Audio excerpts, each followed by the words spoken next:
very often show up to discuss the show itself, so we have a very, very rare privilege. I'm not sure what to expect, to be honest with you. He emailed me and said, here's the title of the panel. 60 minutes of Jhonen Vasquez sitting at you. For all I know, this guy's gonna come on stage, sit there, and stare at you.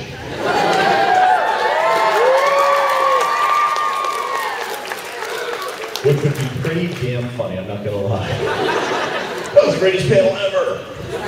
The JVP seat holders are like, wow, I sat all the way up front for that.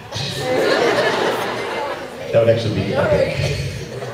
But, no, you cannot have his Pepsi. No, you can't have his water bottle. No, you can't have his chair. You're scaring the hell out of me. 2 magical words, restraining order.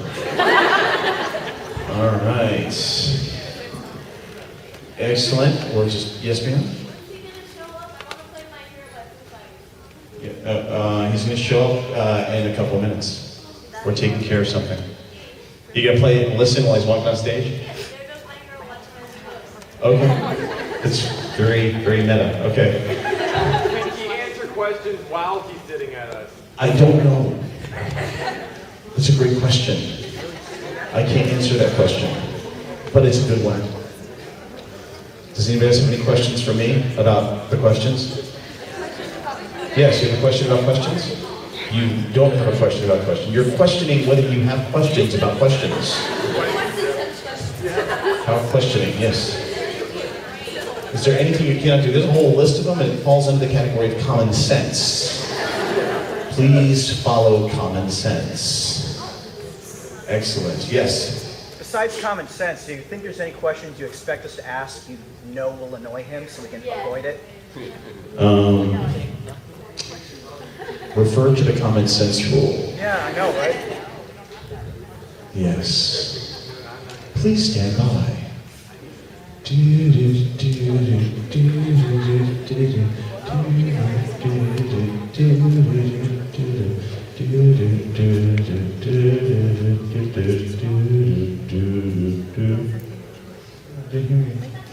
Really? Ladies and gentlemen, would you like to see Jhonen Vasquez? Give him a warm round of applause. Here you go. The next 60 minutes, he will be sitting at you.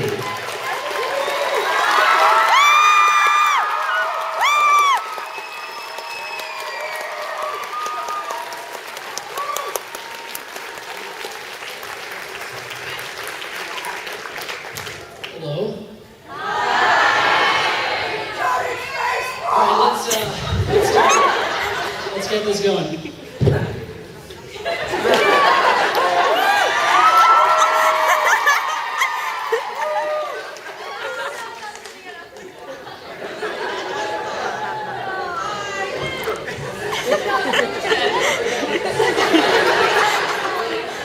Best thing ever!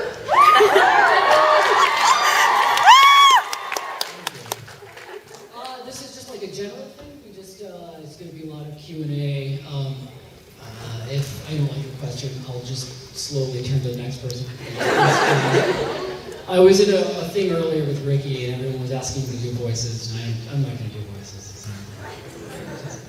Other than this one, which is funny enough to me. So you want to just go straight for the Q&A? I don't have anything prepared. I was going to do this dance thing, but then I hurt my ankle. I know, it was incredible. It was incredible.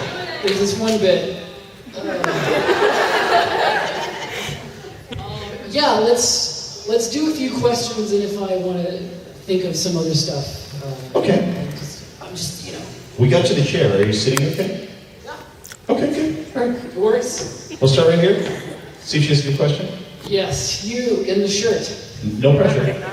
What's the most annoying thing a fan can do or has done? You just did it.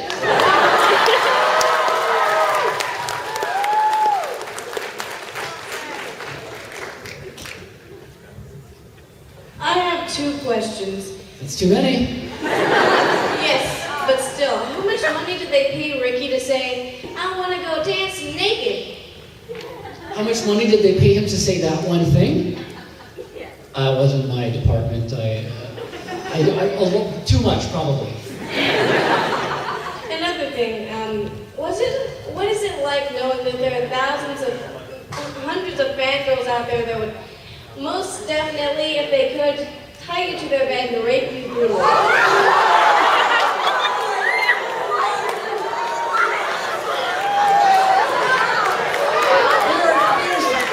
There's little wee ones here.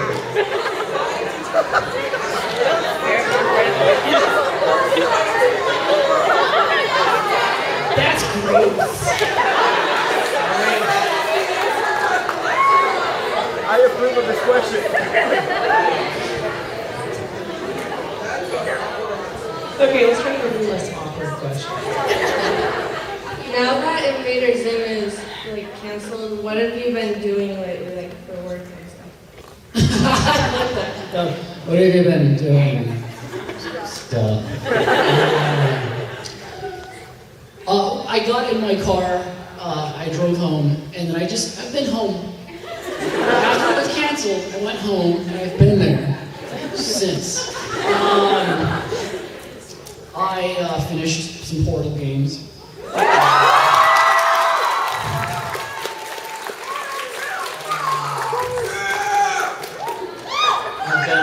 I've been slowly whittling away at Super Meat Boy. A lot of games.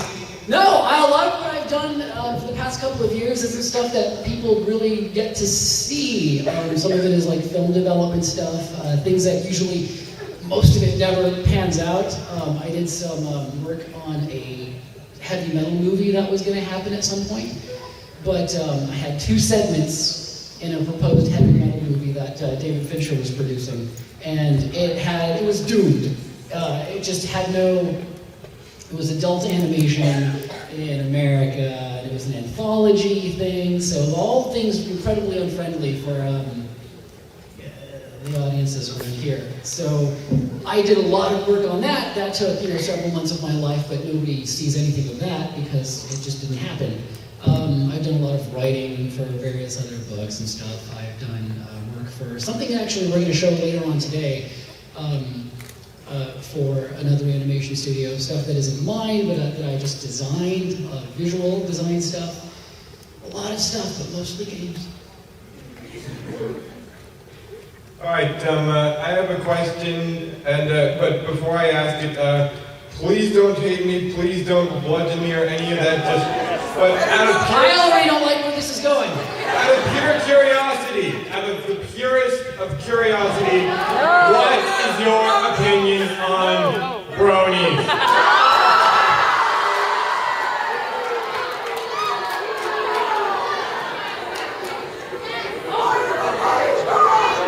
No. Don't be rude. Next question. I was talking to somebody the other day, and I'm a huge fan of Jaws. And I had mentioned that to them, and they said if you had caught wind that you might start singing Once More with Feeling. Is that true? Are you also a fan of Jaws? And if you are, have you ever worked with him? Have you thought about combining? Because with your sense of humor and your talent, the two of you together could do some amazing stuff. And I know he's into comics right now, and I can just imagine what the two of you could produce. Joss Whedon. I wouldn't say that I am a Joss Whedon guy, but there are things that he's done that I love. Like, I'm a huge Firefly fan. Anytime there was any personality or weird jokes in the Avengers, I love that stuff. Where a personality shines through. Like the bit with the guy playing, what was it? Was he playing like Gallagher or something? Little things like that. More so than a CG thing punching a CG thing where my brain shuts off. Little bits of personality. He's amazing with that sort of stuff. But I wasn't a big Buffy fan. Just pushing the envelope, because he's good at that, and I see the... Well, I don't know if he's pushing the envelope so much as he's incredible at getting his personality through in a project, which is rare, especially in something with like a superhero movie where you're adhering to all these predefined, this has to happen, this character has to behave like this and this and this, but he got a lot of humor and stuff into that. and that was great. So I dig what he does, but I'm not like, I don't love everything he does. So you wouldn't team up with him? I doubt that is. I don't know if there was like, would you like to team up with Joss Whedon thing? He does such a thing. You know what I mean? He does his own thing, and I do my own thing, and we might kill each other. I don't know. Have you ever had a dream of any of your creations? And if so, describe it. Honestly, no. I think I've had dreams inspire bits and pieces of things that I work on eventually, but for the most part, no. I don't remember most of my dreams. It's just kind of one of those weird things. I think I sort of use it all up being awake. But no, I've never dreamed that I was flying around in space with Zim or murdering people with Jhonen or anything like that. On the rare occasion that you do a voice for Zim, or as an extra or something, you usually do it under the name Mr. Skolax. I know that there's a full name, but I'm not even going to try and pronounce that because I know I'll mess it up. It's Kanker. Okay. Is there a story behind where that name came from? Or I just love tapeworms. That's where that comes from. I'm fascinated by parasites. I think it's really neat. Your thoughts on Zim and Dib romance? Security?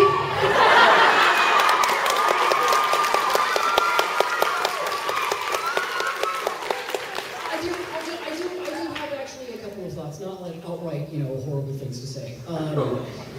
It's not directly related to that, but I was watching, I didn't go to this last InvaderCon thing, the first one, and I watched, I couldn't get through all of it, but I watched some video of the crew, the voice actors reading through one of the unproduced scripts. And all you could hear during this episode were girls going,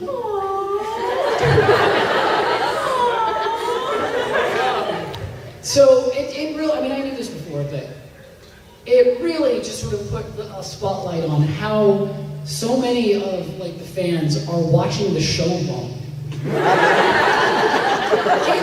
It's possible to watch a show wrong. They say that once you make something, it's no longer yours, it's in the hands of whoever interprets it. Also wrong. Because the major tenets of the show are sarcasm, cruelty, and violence. Affection and,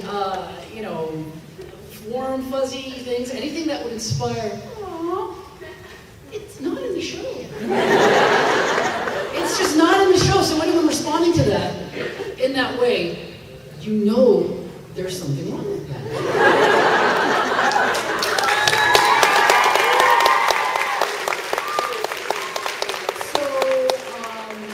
So maybe the show attracts a large portion of broken people.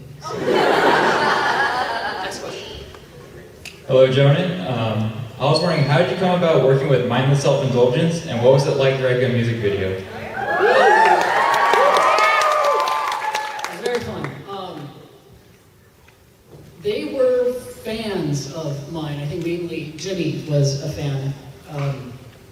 And they contacted me and asked, basically, it was just very straightforward.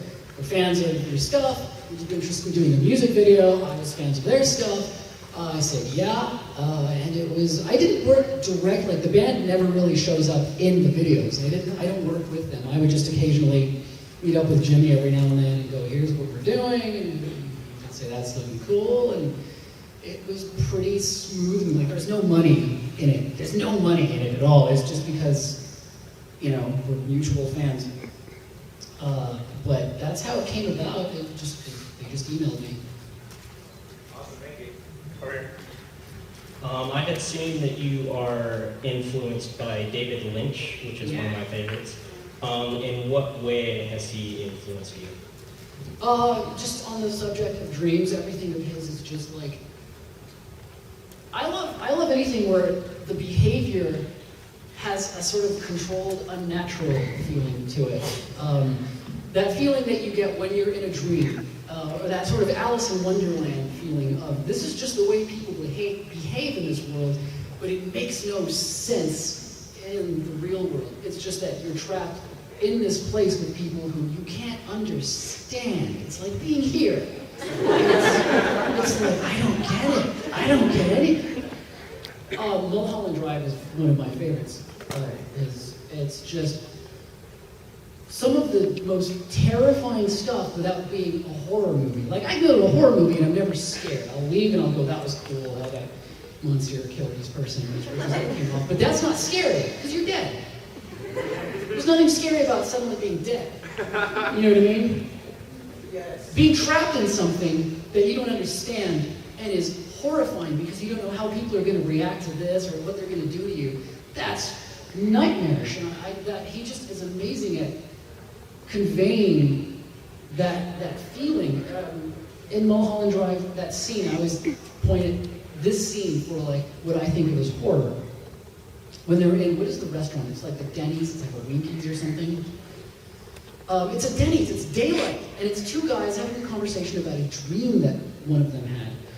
And it's full daylight, it's a Denny's, and it's the scariest vibe of anything. Like a Denny's, you know? And I love that he can do that with seemingly very little effort, just masterfully. Just there's like this low frequency hum, and there's the camera is like kind of hovering as if someone's watching them, and it's just the most normal situation in the world, but it's awful feeling. It's just this creeping dread, and I love that you can do that.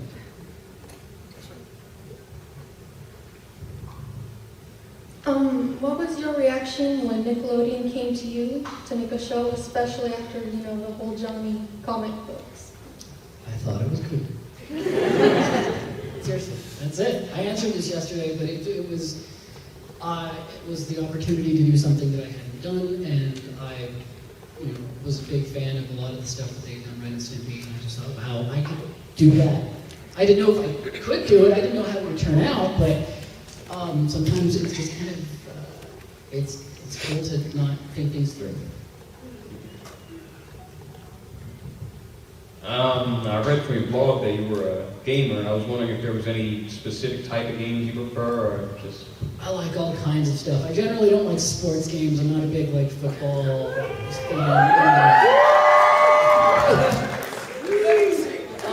But I do like racing games. I love racing games. Anything that's, highly competitive. But I love platformers, I love shooters, I love everything. I'm not one of those guys who are like, you like Call of Duty? I want to play RPGs. It's like, I play everything. I prefer, is this working? Yeah. I prefer things to have kind of like an escapist sort of fantasy element to it, but I just played through the Max Payne 3 and I was crazy for it. Everything. I'm very late to it, but I'm going through all the new co-op stuff in Portal with a friend of mine. And, it's just everything.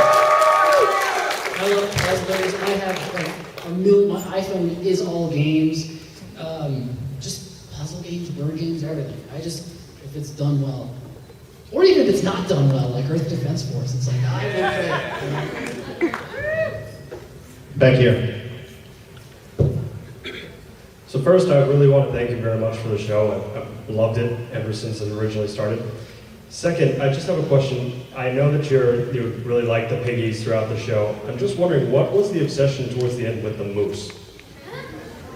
I don't think there was an obsession with anything on the show. I like piggies. I think it's a funny word.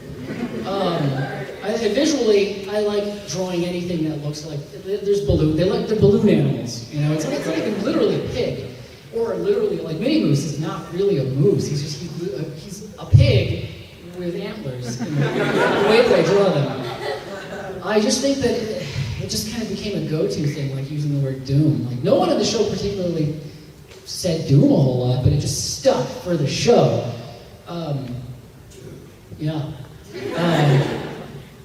So no real obsession. it was just kind of a thing that we just kept going back to, moose, and they're just stupid sounding things. Certain words are just funny, and I don't know where it comes from. It's an emotional thing.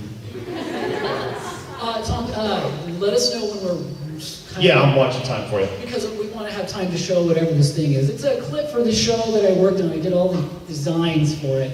I've never seen the trailer, so you'll be watching it with me, so if it's horrible, don't blame me. We want that right at the end, right? A little bit before the end, in case people have questions. Yeah, we got time. I'll watch. Yeah.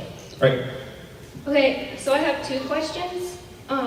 One is, I've been wondering, how old is Zim and Dib? Dib, I always imagined being around like 11 or so.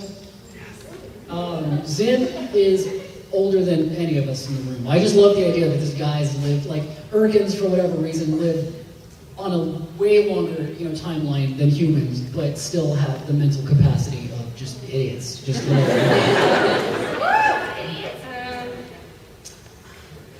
My friend and I have been arguing this over a while now. What color is Urkin's blood exactly? Kind of like Klingon blood, but transparent.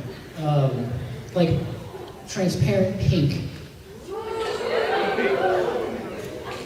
Oh, technical stuff.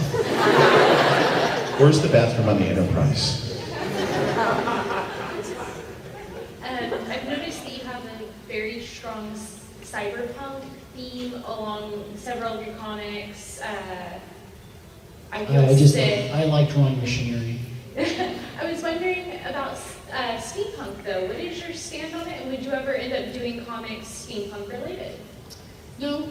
I think it's there's, depending on what it is, there's some pretty attractive stuff, just design-wise, visually, but I don't really have any ideas that sort of fit into that, and it's kind of a thing that it just seems a little done for me. Like, I don't see myself adding to it. When you first started the show, did you have any idea how the characters were going to look, like their designs? Yeah, a little bit. I knew Zim was going to be a play on the typical little green Martian kind of character, and he kind of got a little bit away from that, much harder edges. They started off as much rounder designs, but Dib is just kind of the natural progression of the kind of a template character that I draw. Like, he just looks like my usual thing. They developed as we were working on the show, like coming up with all the original designs. When I had the idea, I didn't know what they were gonna look like, but when it came down to like designing them, they popped up pretty quickly. Hello, I was just wondering if you intended for the characters to have any kind of character development throughout the series, or if they were just supposed to have the same kind of, character build throughout the... For the most part, the characters were, like, the show resets itself after each episode. We didn't want to worry too much about through lines and characters learning lessons or anything like that. That wasn't what we wanted to do. It was just for laughs. So towards the end of the show, we wanted to bring back little things like Dibs, having tax spaceship and stuff, because it just lets him get a little bit more mobile. Like, he can get off Earth on his own whenever he wanted to, but that never happened, so sorry. You said something about Super Meat Boy. I was curious, correct me if I'm wrong, but you did do the soundtrack cover for the soundtrack to The Binding of Isaac. I was wondering if you ever played that game? I didn't do the cover for The Binding of Isaac. No, you're as wrong as I've ever heard anyone be.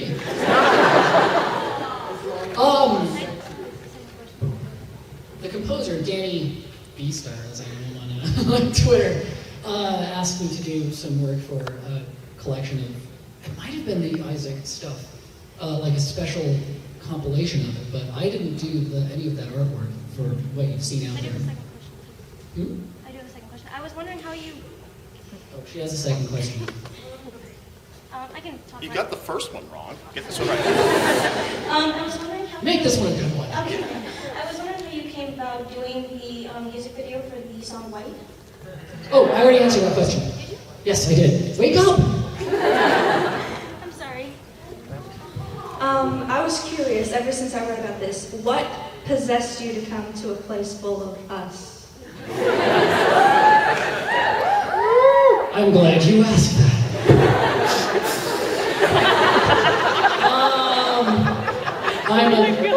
I make terrible mistakes. Terrible, terrible mistakes. Hello. You are all my mistakes.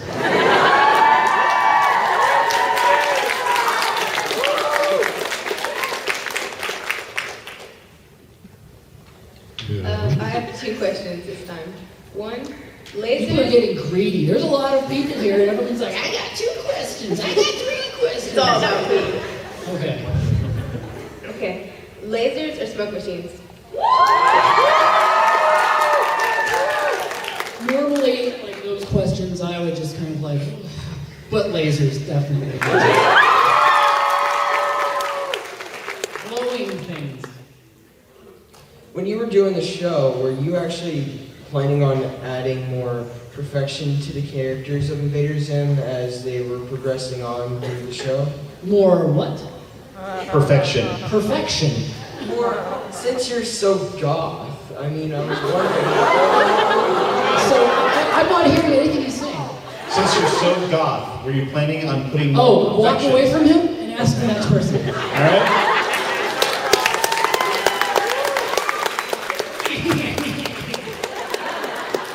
You're little people. Towards the end of the series, space, the world building of like outer space was getting more developed, like with abortions and people like that. Were you getting? What were your ideas for later in the show for like how that was going to develop? I had just something that was actually going to be a more all-encompassing threat to Earth and all of the universe that at some point might be cause for all the planets to team up and fight just to save their own lives. But that never happened, so I'll just steal that idea for something else. So I can't talk about it. Otherwise, I'm back here. Hi, Jhonen.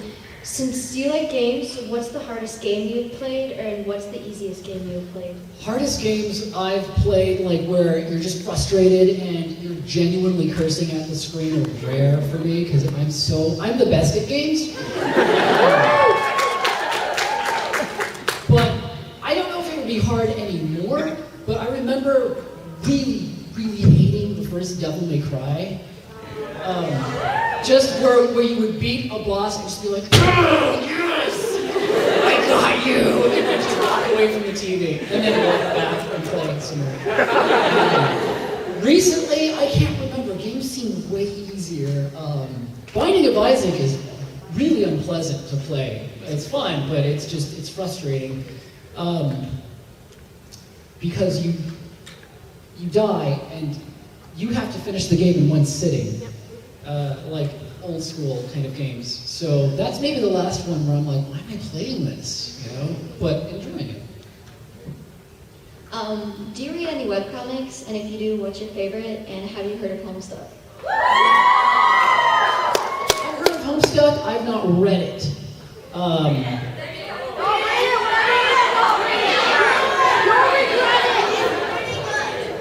I'm never going to read it now. Because you asked me to.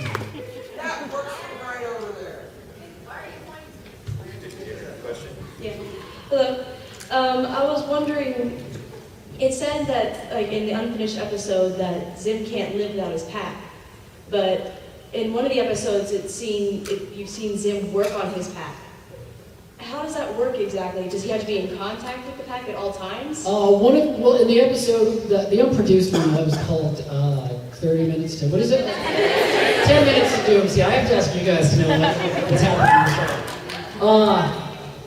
He survives without it for about 30 minutes, so he works on it 10 minutes. Listen, I don't watch the show, okay?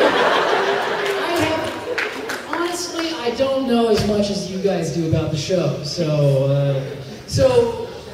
episode, 5 minutes to death, Zam's backpack sticks to tube.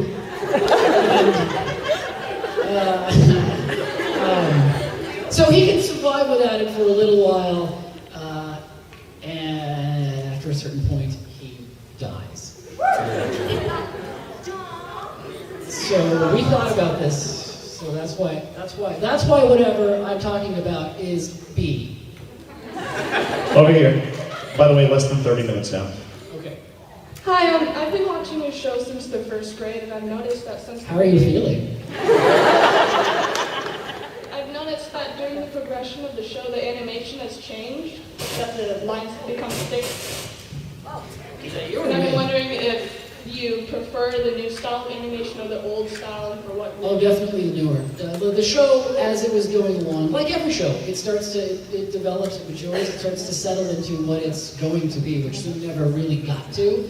But I can think of certain episodes where the characters look more like they're supposed to, or the way that I think they're supposed to. But with an audience, you know, they aren't in on the design process, so they just see things changing, and they're like, the characters are looking weird. Or like, if you look at the first season of The Simpsons and then watch The Simpsons now, it is so ironed out, which is good and bad. Like, the first season, you know, was really ugly, but it had a lot of character. And now it's like there's hardly any animation at all. Everything is really stiff. I don't think we were going for that with the later Zim episodes, but we were definitely trying to get the characters to look a bit more solid. Like, I can think of, like, Walk of Doom to me is like the do not episode for Zim. It's the ugliest episode I can think of.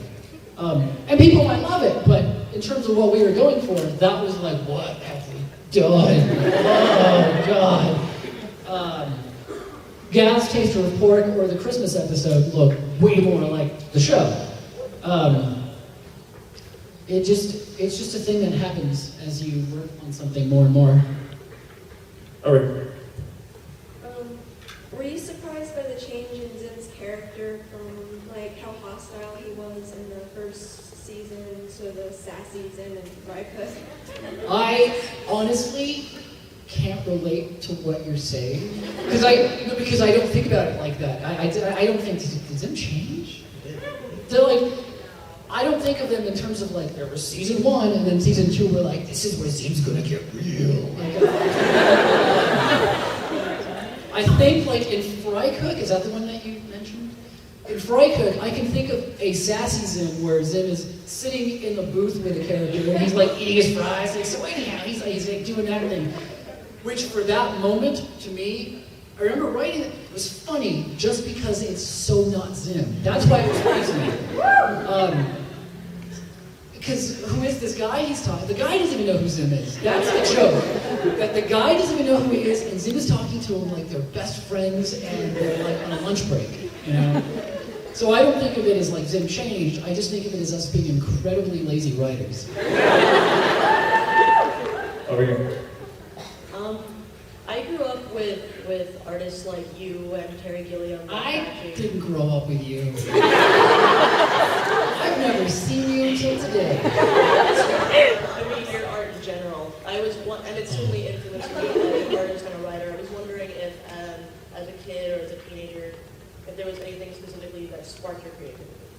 I usually point to movies as like my inspiration. I mean, I grew up with a lot of the usual 80s kids stuff, I mean, cartoon-wise.